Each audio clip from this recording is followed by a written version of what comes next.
So I really wanted to create this video as well, just to go a little bit deeper into what is self-energy. A key part of IFS is developing a self to part relationship. But a lot of times, how do we do that when we don't really know what self is? And since I kind of discovered IFS, it's been like a huge question for me. What is self? And in life, we're so identified with our parts, and self energy is not a part. And so it can be hard to understand. And I find that it's much easier felt. And that is one of the things that I love about IFS is that it's experiential, that my parts just don't have to trust in some belief, theory, or idea. I actually get to embody it.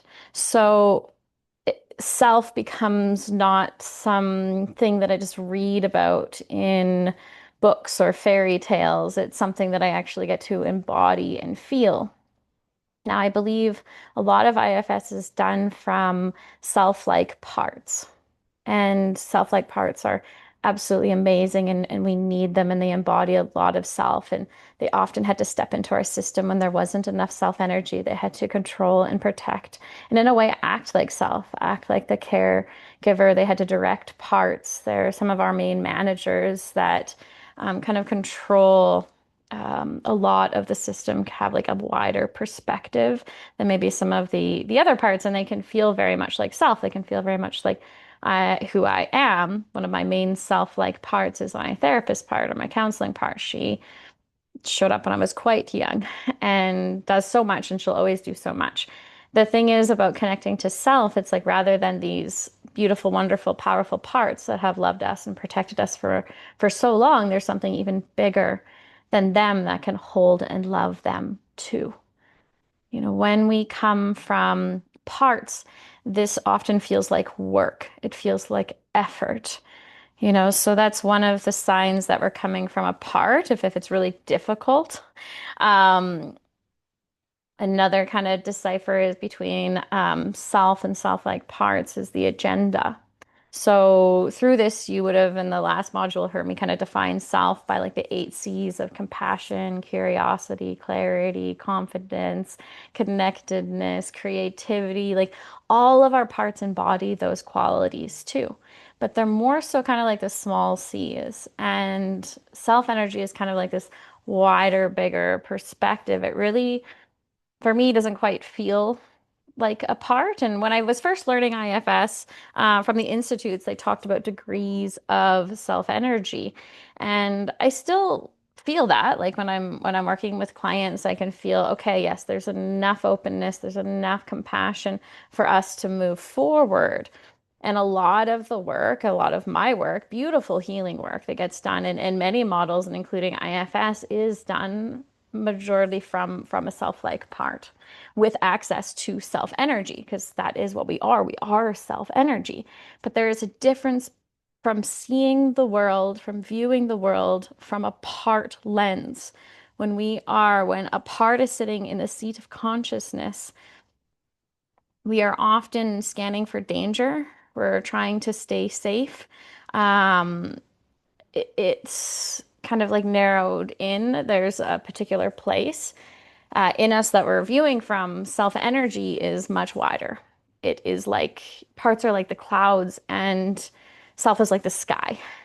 So all of a sudden, there's just a much larger perspective, and there is no danger. And that can be like, how could you be in the world without that? And that's that shift is when you're viewing your system in the world from self energy. There is no judgment. There is no shame.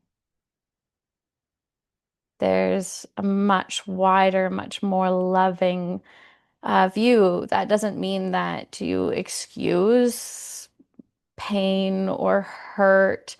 There's just no longer trying to control or react. It doesn't mean that you're less safe. It's, the moment we try to find safety, you're always going to not feel safe. And that's the thing about protectors, is when they try to get something or always kind of feeling the thing that they don't want to happen. Um, and a lot of parts can unburden so much that they really have access to their own self energy. So each part has their own self energy, and there's this like larger self energy. And I have been studying this for almost 10 years, and my understanding of self and in my embodiment of self continues to grow and shift. So I am sure that will continue. As I mentioned, a big shift for me most recently, one of my first shifts was working with Pam Krause, and she really helps with accessing self energy through the heart.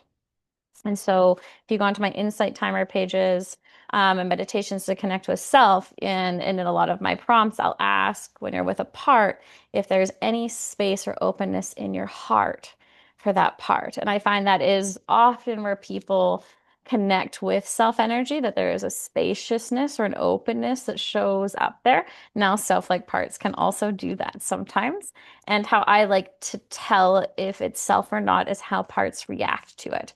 So for a lot of the work that I did before I found Locke's work is I was still in a self-like part, but I could see my heart was open and my parts could connect into this space and it would instantly relax. I'd feel much calmer. I feel much safer. I feel so much more like open-hearted, but my viewpoint was still from a self-like part. So with Locke's work, I was able to notice and become curious about the part that was watching the work, kind of this mindful or compassionate witness. And when that part stepped back, I was able to step into and be aware from self energy. So it's like this spacious awareness that is always around us. It's always has our back. It's this awake, live space that I can view myself in the world from. And it's a practice of, noticing the observer, the compassionate observer that we often associate with self, that is very loving, and building trust with that part to step back. And then you'll access self energy or be able to view from self energy. So it's no longer localized, it's quite expansive. Um, really recommend on Insight Timer Locks kind of work. But I just want to share a little bit of my experience with this as a practice.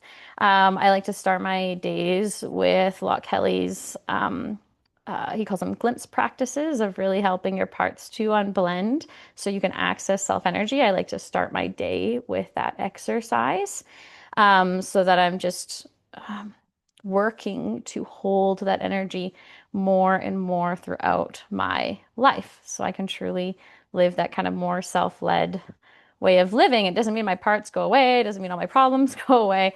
It's just life just feels so much easier when I can kind of step back and access that energy and really hold my system rather than really working from that compassionate witness who's trying to kind of like manage and control the different parts. So there is a way that you can become self-led. It is in everybody. Um, there is just below in under this video, you will see a number of common fears that parts have around connecting to self energy. And I have kind of ways to kind of help with those fears and negotiate those fears. And the lovely thing about IFS is parts don't just have to trust you, that they can feel this. And it can take a bit sometimes to get that openness in your heart to be able to kind of connect to a part or be able to kind of step back or those parts to step back so you can step into this like awake live space of self energy. And Locke also says that like it's always there, and because it's always there, we kind of miss it sometimes. We think like a lot of systems think there's going to be like this big, huge, like jarring aha moment, but it's actually really subtle and really beautiful. It's like a beautiful reunion sometimes to realize it's right there. That can be disappointing for parts too sometimes.